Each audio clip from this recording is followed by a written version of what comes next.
Hosni, Oman থেকে আগত referee.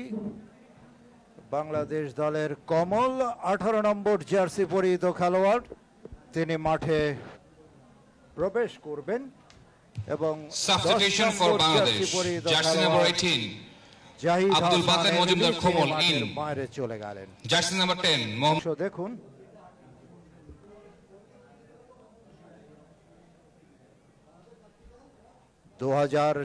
সালে এই ভারত দলটি অনূর্ধ্ব 16 নিয়ে যাত্রা শুরু করে, এখন অবশ্য অনূর্ধ্ব 19 দল। আক্রমণে বাংলাদেশ, গোলের সম্ভাবনা এবং গোল। খেলার ফলাফল বাংলাদেশ 1, ভারত 0।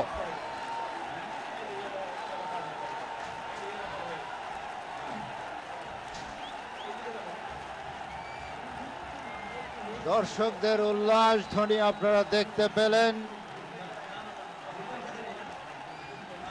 খেলার ফলাফল ভারত 0, বাংলাদেশ 1। জোরান জর্জেভিচ, উৎকণ্ঠার কোনো কমতি নেই। অ্যাকশন রিপ্লে, দেখুন কিভাবে গোলটি হলো। Score for Bangladesh, scorer jersey number 21 Touhidul Alam Sabuj. Bangladesh 1 India 0। শুধু দর্শক মণ্ডলী, এইমাত্র তৌহিদুল জুয়েল রানা, কমল মাইনাস